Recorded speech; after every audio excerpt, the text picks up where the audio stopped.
Chapter 8. I'm not kidding around, Lenny said as he waved his knife through the air. I stopped halfway down the stairs, raising my hands. Easy, I'm not here to hurt you, I said, as unassuming as possible. Then why the hell are you following me? His voice cracked, his grip on the knife shaky. You're not from here. I knew it the second you opened your mouth.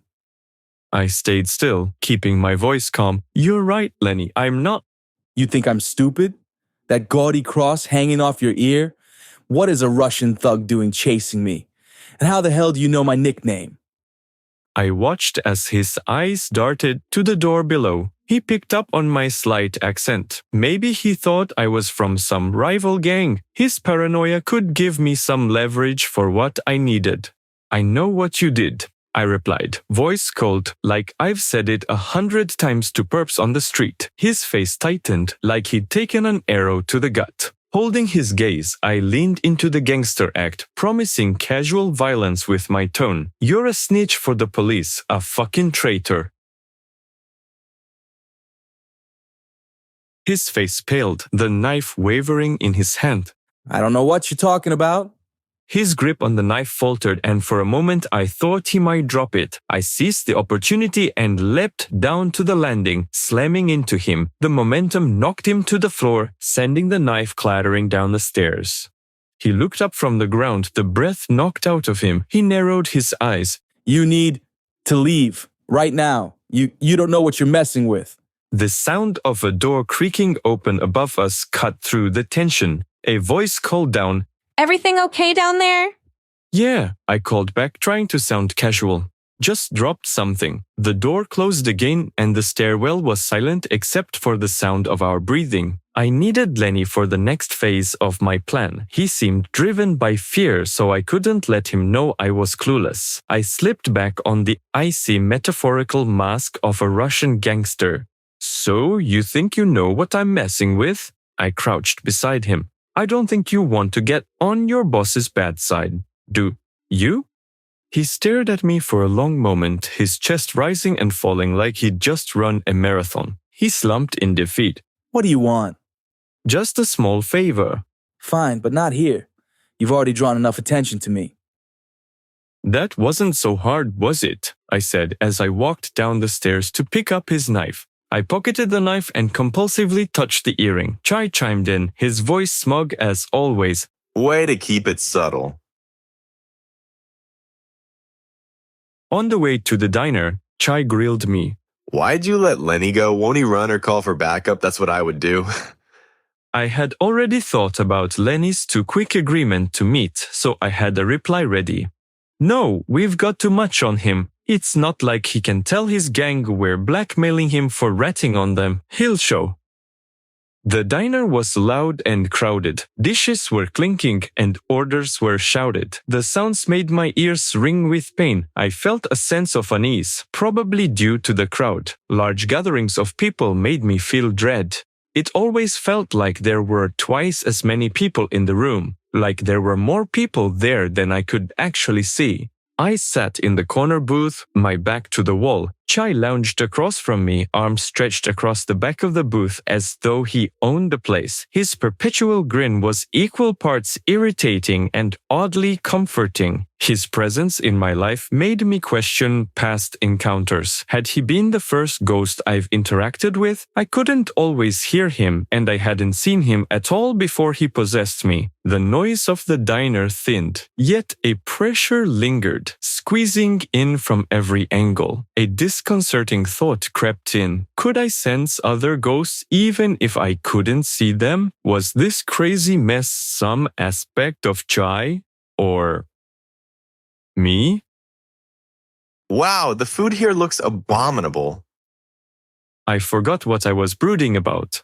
I was beginning to think that Chai broke into my thoughts on purpose. Chai, I muttered, you don't eat. That's not the point. He waved a hand at the cracked vinyl seats and sticky table. It's about vibes, Victor. Don't even get me started on the decor. Did they think the one faded photo of the Brooklyn Bridge was going to class up the joint? I sighed and took a sip, which made me agree with him because the coffee was horrible. I wasn't going to tell him though. Instead, I asked, "Do you ever stop talking?" Not when I've got an audience, He said, winking. and a captive one at that. I noticed a waitress walk by me and give me an odd glance. She must have heard me talking to, well, myself. "Great," I grumbled. "Now you're making me look insane." Wouldn't be too far off the mark. I mean, seriously, who would willingly choose detective as a career path? There are lots of great detectives. Name one. Sherlock Holmes. You made that name up. You've never heard of... Never mind. It's from a book. See, no real person would choose to be a detective. I sighed because at the moment I couldn't think of a real famous detective. He leaned forward slightly. But on a more important note, whatever you're planning with Lenny, don't get yourself killed. The words hit me somewhere in the heart. I didn't know where. Did Chai actually care or just pretend to? "Wasn't planning on it," I replied. The bell above the door chimed and I glanced up. There he was, Lenny, stepping inside. His shoulders hunched as his eyes darted nervously around the diner. He spotted me and hesitated for a moment before shuffling over. Chai leaned back in his seat, smirking. Showtime. Lenny slid into the booth across from me, his hands twitching as he fidgeted with the corner of a napkin. His eyes avoided mine. "You're late," I said. Traffic. Lots of it. He replied. I knew it was a lie, but I didn't say anything. "Do you know what I need out of you?" I asked, gaze steady on him. He swallowed. Look, I don't know what you think I can do. That was the question, wasn't it? I had been thinking about this for a while. I've been chasing one lead after the other, but found nothing but dead ends. If I were going to find this Ben kid and figure out if he was actually psychic and what the gang was using him for, I had to get closer. I needed to infiltrate the gang. I hadn't told Chai about this plan because he would try to talk me out of it. I probably would have let him because this had to be the dumbest idea I've ever had. I've never gone undercover or had training for it. "I want in," I said. His face hardened at that. You... in what? "I want you to get me into the gang." Look, man, they're dangerous. I looked into his eyes and pressed further. "Your point?" They've been talking about expanding, bigger operations, more risks. The old man is warming up for something big. He finally said, fidgeting with his long hair. They'll sniff you out in a split second. Your Russian accent kind of stands out, you know? "That's why you're going to vouch for me." Lenny blinked and then laughed, a short, bitter sound. Yeah, right. And when they figure it out, they'll kill us both. I leaned in close. "If you don't vouch for me, you'll be dead anyway." He laughed instantly, this time, this one louder. You don't have it in you. I didn't flinch. Instead, I pulled a folded piece of paper from my jacket and slid it across the table. Lenny unfolded it, his hands trembling as he read the neatly typed words. How the hell? How do you know this? His voice cracked and his eyes darted around the diner again as if the walls might be listening. I leaned back, keeping my expression unreadable. "I know everything, Lenny, including what would happen if the wrong people got this information." He froze. What, are you psychic too? That's not an angle I would have ever thought of, but under the circumstances, I see how he might assume that. I didn't need to be psychic when I could just call up Zoe at the station and get the dirt on him. I had called her the day before against my better judgment. What now, Viktor? She said as soon as she answered the phone. "You don't even know why I'm calling. It's been a while since I've seen your beautiful face and heard your lovely voice." Don't try to butter me up. You're still off duty. Besides, I'm pretty sure you aren't interested in my beautiful face. Okay. Yes, I'm on leave, but I'm close to figuring out this case. What case? You're not assigned to anything. Is this about that Chai guy who died? Yes, no, not exactly. I stammered. "It's complicated." It always is with you. She retorted. I told you I wasn't going to do any more favors like this. I know, and I can't promise I won't ask you again, but this is important. I barreled through before she could shoot me down. I need info on the informant Leonard Davis. What do we have on him that keeps him under our thumb? Victor, I don't know about this. That information is sealed. If I reveal that, we could both get fired. Or worse. I wouldn't put you in this position if I had an alternative. I suspect there's more going on here. Something's not adding up with this, and I think I was put on leave on purpose to get me off the case.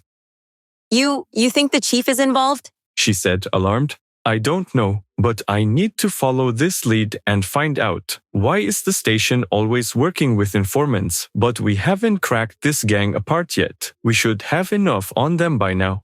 Zoe sighed. You know, Victor, I've been wondering the same thing. I wasn't sure who to trust. I'm going to trust you. She hung up. A minute later, she texted me a document. It was a good thing Lenny still didn't know I was a cop. Since I was off duty, everyone must have thought I was out of the way. Lenny, I don't need to be psychic to predict your future if you try to weasel your way out of this. You're bluffing. He shot back, but his voice lacked conviction. You don't know anything.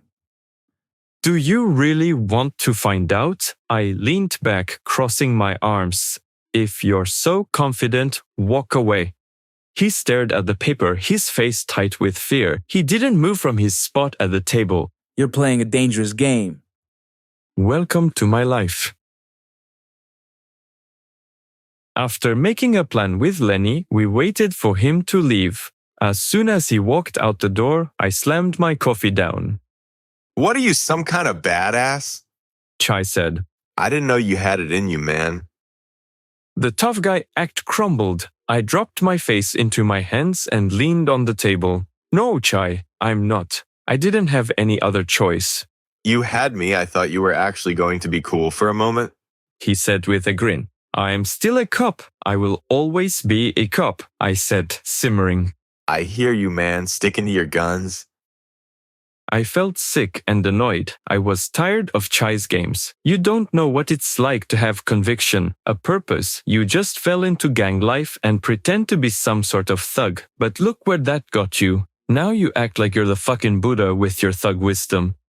Chai's apparition burned hot. For a moment, I thought he would turn into a crow and fly away, never to be seen again. That's not cool, man. Right then, I wished I could turn into a crow myself. You're right, I'm sorry. My head sank back to the table. I got carried away. Victor, you have a lot to bear. You don't have to bear it alone. I looked at him and our eyes connected. We both grinned. There was only one thing I could say. Fucking thug Buddha.